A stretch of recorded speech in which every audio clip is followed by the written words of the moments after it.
is RJ Sheldhouse. I'm the section chief for hospital medicine, and I wanted to talk to you about the performance of bedside procedures.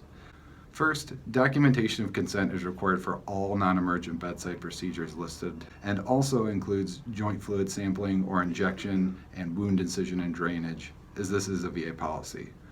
Of note, this does not apply to nasogastric or Doppler tube placement. The only way to document consent is via use of the iMed consent program, which can be accessed within CPRS through the Tools menu. Once the program opens, the procedure can be typed into the search field, and the program will then take one through the consent process.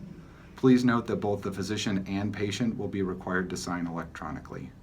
This is most easily done by using a laptop with an electronic signature pad, but can also be done with the mouse. In the instance that the patient is unable to provide consent, the patient's legal guardian, DPOA, or next of kin should sign the consent. If these parties are not physically present, consent can be obtained via telephone by contacting the AOD at 55279.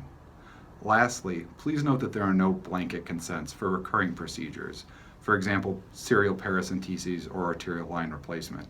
Every procedure that is performed requires a separate iMed consent note in CPRS. In the instance that a delay in obtaining consent would expose the patient to imminent harm or death, any procedure that is felt to be in the patient's best interest should be performed by the physician without delay. But documentation that consent was not obtained will need to occur in the medicine procedure note.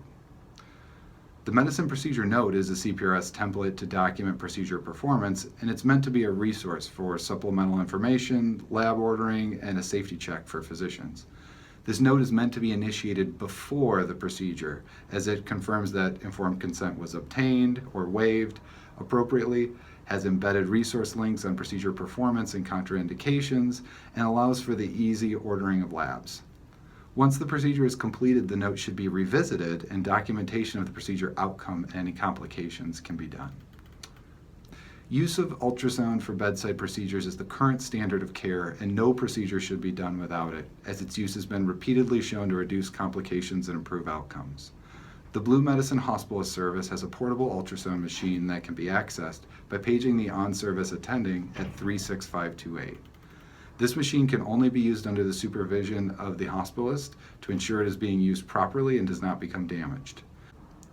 The attending hospitalist can aid with performance of the ultrasound exam only, or if needed, can also formally supervise procedures in the instance that the house officer has not demonstrated competency or does not feel confident in their ability to perform independently.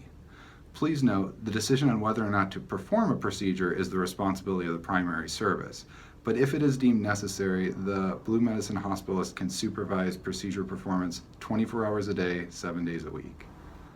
The Ann Arbor VA also has a simulation lab on the 9th floor where we have begun preparing courses to enhance procedural skills in a zero-risk environment.